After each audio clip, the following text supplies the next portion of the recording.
ধারের জন্য ভালোবাসার কি পরীক্ষা তুমি দিতে পারবা কত? চাচা আপনি যে কোনো ভাবে আমার ভালোবাসার পরীক্ষা নিতে পারেন। ভালোবাসার জন্য আমি সব ধরনের পরীক্ষা দিতে রাজি আছি চাচা। ঠিক আছে, তাহলে হয়ে যাক পরীক্ষা। পরীক্ষা যদি তুমি পাস করতে পারো তাহলে আমার মেয়ে দিলবাহারের সঙ্গে তোমার ভালোবাসা না হয় আমি মাইনে নিব।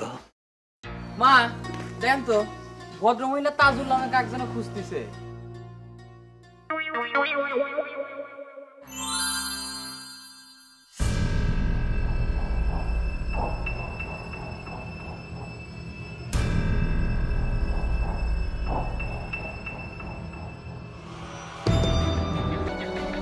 এই তো তুমি এখানে। আর এই সাউন্ডটা পাই তাজুল নামে নাকি কেউ এই বাড়িতে থাকে না।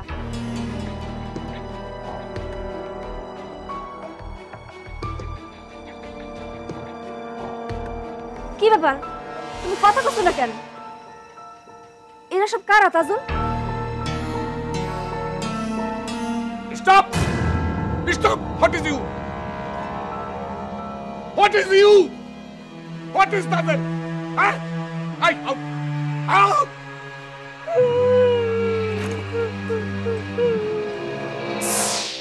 ও মাই গড, এ আমি কি দেখতেছি? এ কি ষড়যন্ত্র খেলা শুরু হয়েছে? আন্তর আমার মতো একজন বিচক্ষণ বুদ্ধিমান মানুষকে এই এত বড় ষড়যন্ত্র অসহায় করে দিল। আমি আমি এখন অন্তত তোমার দিকে কি করে মুখ দেখাবো, কেমন করে মুখ দেখাবো? আচ্ছা তোর কি মনে হয় এই ষড়যন্ত্র কিরা করতেছে? আমি কিছু জানি না অন্তর, কিছু জানি না। ইলেকট্রিক কারেন্ট চলে গেলে সবকিছু যেমন আধার হয়ে যায়, আমার কাছেও এখন চারিদিক কেমন যেন আধার মনে হচ্ছে। মানুষ এত লগ্ন খেলা খেলবার পারে? তুই সত্যি করে কত ওই মহিলা তুমি চেনো কিনা? Impossible, just impossible. আমি জীবনে ওই ধরনের কোন মহিলা চিনা তো দূরের কথা, দেখিছে বলে আমার মনে পড়ে না।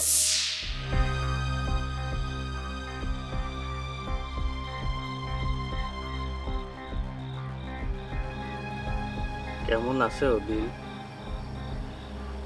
এখন কি তোমার মনে হচ্ছে না যে তুমি জীবনে একটা মস্ত বড় ভুল করেছিলে? আজ তুমি যে দুঃখের আগুনে জ্বলে পুড়ে ছারখার হয়ে যাচ্ছেও, একবার মনে করে দেখো আমিও সেরকম দুঃখে ছারখার হয়ে গেছিলাম যেদিন তুমি আমাকে ঘৃণা করে ওই সিটার লোকটার সাইকেলে চড়ে পলাই গেছিলে। এখন আর দুঃখ করে কি হবে কও? আবার তুমি মনে করো না যে আমি তোমাকে বদদোয়া দিছির জন্য তোমার জীবনে এরকম দুর্ঘটনা ঘটিছে। আমি কিন্তু এখনো তোমার ভালো চাই, আর সেই জন্য এখনো তোমাকে আই লাভ ইউ।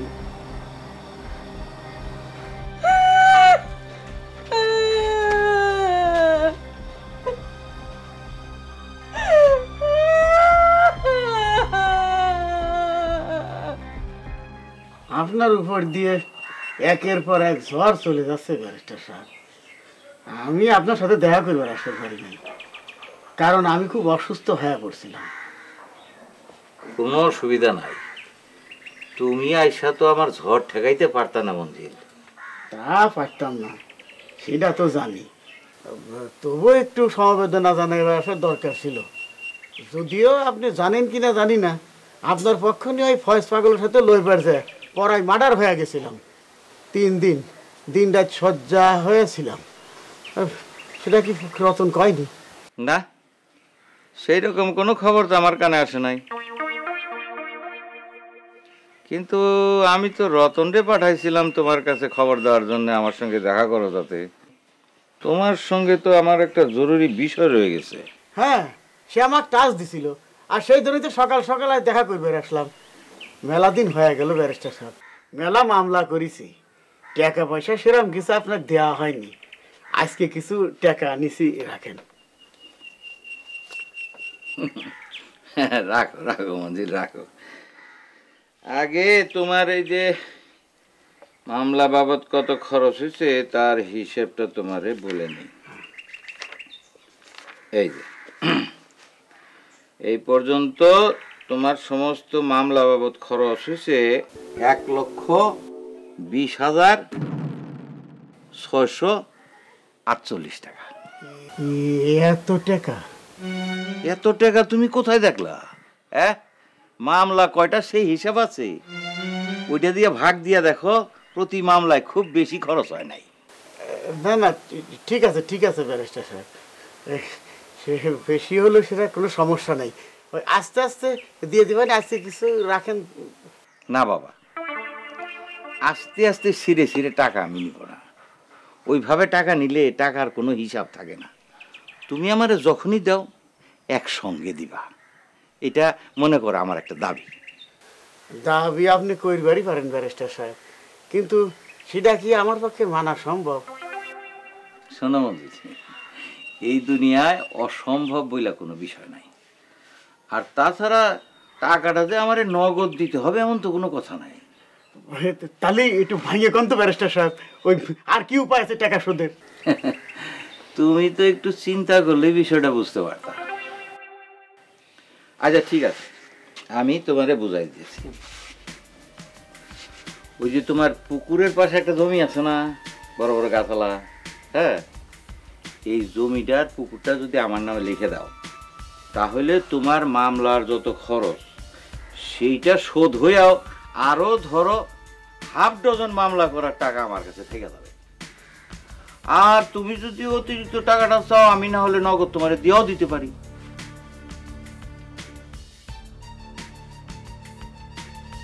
আমি সরাসরি জিজ্ঞেস করতেছি, আপনি ওই জামশেদে আমার নামে কেস করার পরামর্শ দিয়েছেন কি জন্য?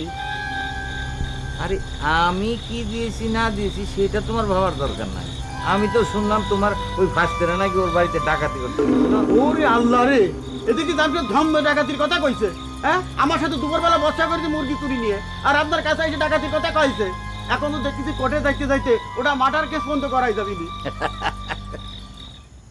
আরে মন্দির, মামলার ব্যাপারটাই তো এইরকম। তুমি যদি মামলায় কাউরে আটকাইতে চাও, তাহলে তো একটা বাঁধন দিয়ে হবে না, অনেকগুলো বাঁধন দিয়ে তারপরে বাঁধতে হয়। এটা ওই রকম। তাই কয়ে তার কথা মতো আমার নামে মিথ্যা ডাকাতির মামলা সাজা দেন ব্যারিস্টার ভাই, তাহলে আপনার সাথে আমার এতদিনের সম্পর্কে কি মূল্য থাকলো? মঞ্জিল, তোমার না এই যে বেশি বোঝার অভ্যাসটা গেল না।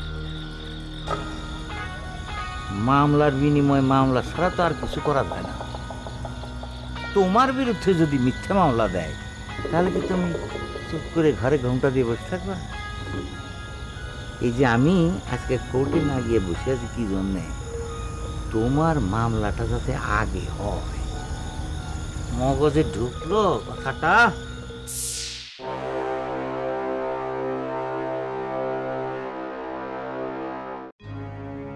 চলে যাচ্ছি আপা। কার সাথে যাচ্ছ? হাসান ভাই বলছে গাড়িতে তুলে দিবে। সাবধানে যায়।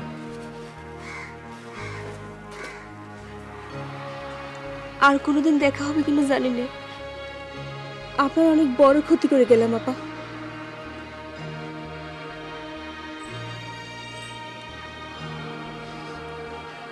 কোনো ক্ষতি করো নাই বোন, বরং উপকারী করিস। তুমি না আসলে তো আমি জানতেই পারতাম না যে কত বিশাল একটা ভুলের উপর, মিথ্যের উপর নিজের জীবনটারে সাজায় রাখছি। যদি ভুল করে থাকি, পারলে আমার ক্ষমা করে দিয়েন।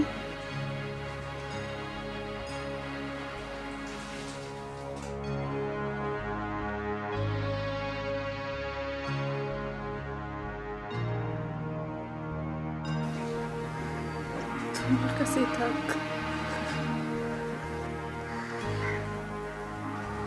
আমার তো সবই গেছে।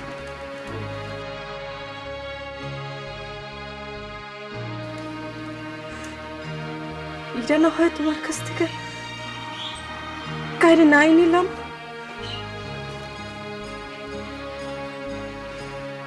তোমার জীবনটাও তো আমার মধ্যে তাসের ঘর হয়ে গেছে রে বোন।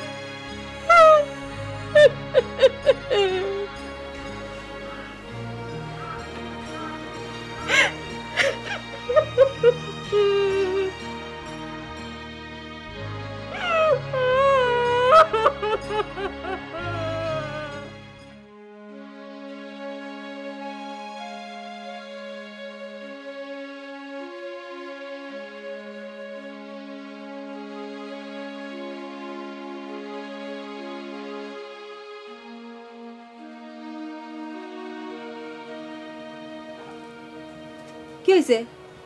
সারাদিন কোনে ছিলে? মনে হচ্ছে মুখ ভার করে আসলে আমি অস্থির হয়ে যাবো না। কি হলো? দিনের বেলায় কি ভূতে ধরেছে? আমার সর্বনাশ হয়ে গেছে সুক্তারা।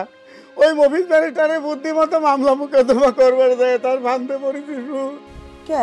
কি হয়েছে? তোমার নামে কি ওয়ারেন্ট হয়েছে? ওরে ওয়ারেন্ট হয়েছে রে, কোর্টের ওয়ারেন্ট না। ওই মফিজ ব্যারিস্টার আমাকে সর্বশান্ত করার জন্য ওয়ারেন্ট জারি করেছে। ওরে আমি এখন কি করব, কোনে যাব, কার কাছে যাব? ওরে আল্লাহ রে, আমি কি করব, আমি কার কাছে যাব? ওরে আল্লাহ রে, এটা আমি কি করলাম রে? কার বুদ্ধিতে আমি এটা করতে গেলাম? আমি তো সর্বশান্ত হয়ে যাবো রে। ওরে আল্লাহ রে।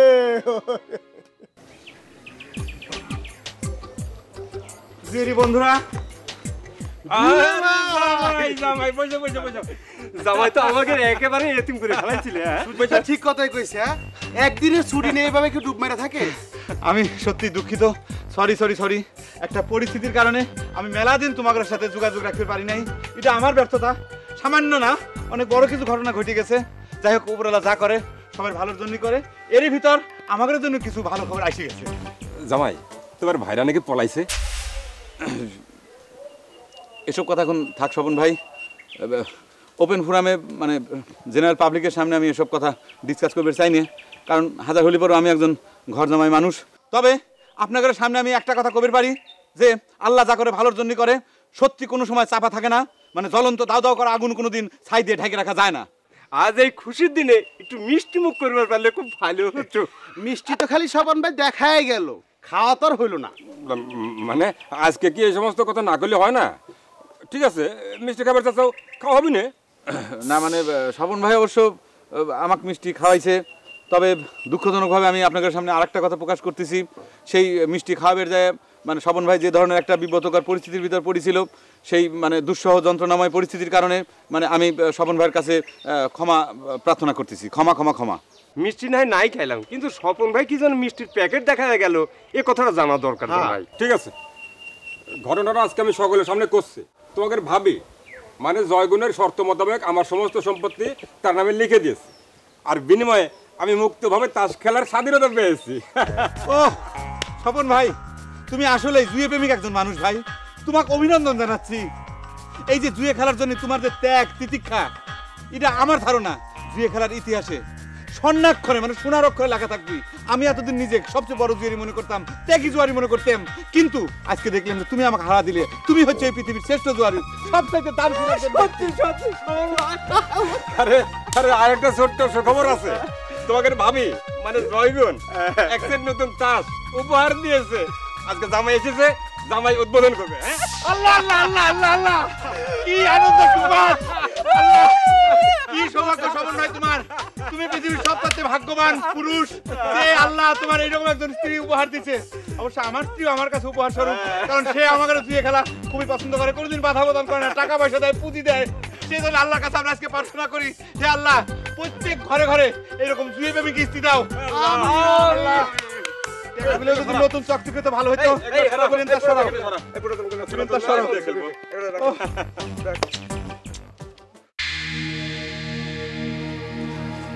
আম্মা, তোমার সাথে একটু কথা বলবো। এই কি তুমি এখনো কাঁদতেছো? কি করবো মা, বাপ মা হওয়ার এক জ্বালারে মা। তাহলে থাক, পরে কবনে। থাক, বস, পরে কবুকে আমার কাছে এসে বস। কি করবার চাস, কয়ে ফেলা। আম্মা, আমি কি করব তুমি কও। তুমি কি বুঝতে পারতেছো আমি কি করবে চাচ্ছি? তোর মন কি চায়? আমার মন কি চায় সেটা তোমার ভাবার দরকার নেই। তুমি যা কবে আমি সেটাই করব। আমার চাওয়া যদি তোর সাথে না মেলে? না মিলুক, তুমি যেটা কবে আমি সেটাই মাইনে নিব, তাতে আমার জীবনে যত কষ্টই হোক। মায়ের কথা মতো সারা জীবন কষ্ট করবো কে? হ্যাঁ, তোমার জন্য কষ্ট করা যায় আম্মা, কারণ এইটুকু বুঝি তুমি যে সিদ্ধান্তই নাও না কে সেটা আমাদের ভালোর চিন্তা করেই নাও, আব্বার মতো স্বার্থ চিন্তা করে নাও না।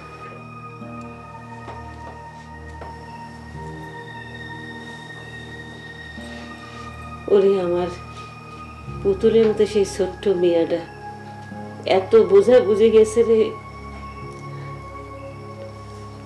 আমার মতামত যদি জানতে চাস আমি বলবো তোর মন যা চায়, তোর যে ভালোবাসে সেই মানুষটার সাথে তোর বিয়ে হোক।